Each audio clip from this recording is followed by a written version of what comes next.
So last time we'd have seen you guys would have probably been in the Volvo. Obviously, big change. How's the shift been from fully crewed to double-handed, and why are you doing it? Well, for me, it's been a massive change because I've never done any real short-handed sailing before. So it's been great sailing with Henry because he's got so much experience of single-handed sailing, and he's been telling me the whole time that it's essentially single-handed sailing but with a little bit more sleep. So I've had a lot to learn, and I'm sure there's a lot more to learn, but it's been great so far.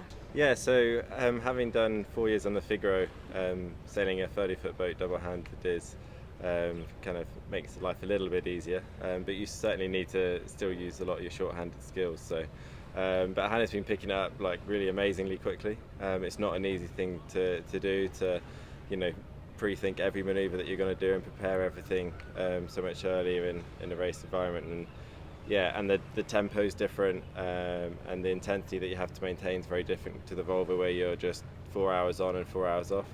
You can be 24 hours on without going off and then down for 10 minutes before being back on for 6 hours, and so it's a very different tempo. But yeah, we did the China race last weekend, and Hannah did a really amazing job really for her first double-handed race. So yeah, we're in good shape. I've been driving the start, which allows Henry to kind of have a bit more of a navigational, strategical overview of things.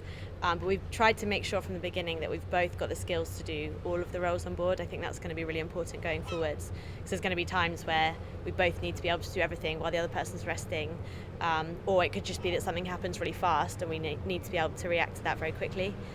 So that's kind of an evolving process at the moment, but we have got some basic roles in play.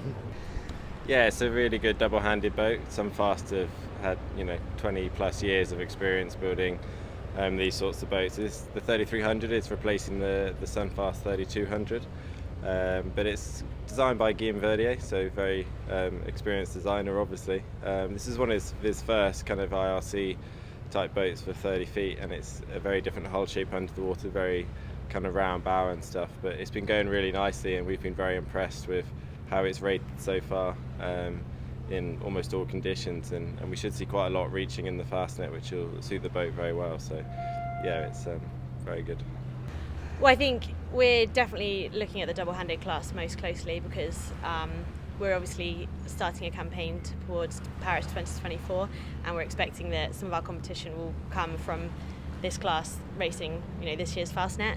I think we'll also have a bit of an eye on IRC3, but that ratings band is quite wide, so we're just going to race as hard as we can, try and make the fewest mistakes possible and see how we go from there.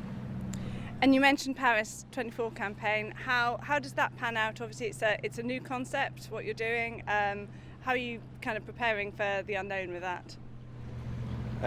Yeah, I mean, as you say, there's still a huge amount of unknowns, so we just got to work with what we do know. We do know that the racing will be in a mixed crew. We know it'll be on a 30-foot boat, very similar to the one that we're sailing, and in fact Jenny will be putting this boat forward for tender for one of the boats for the game. So yeah, we just need to kind of sail 30-foot boats for 2-3 nights offshore as much as we can and get experience in the discipline.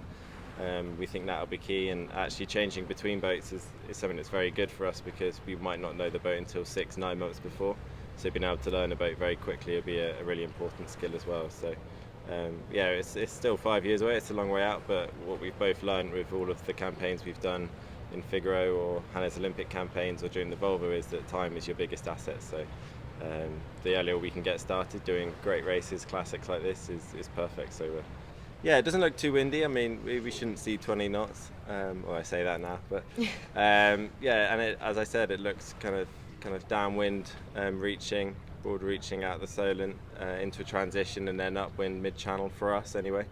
And then we'll be reaching to and from the Rock before a bit of downwind from the Scillies back to Plymouth. So kind of quite straight line for us, especially across the Irish Sea and back currently, which is a good thing for us against other IRC fleets. But yeah, you just have to kind of sail your hardest and wait and see how the chips fall. It's too complicated and too hard to try and predict anything at this stage, for sure.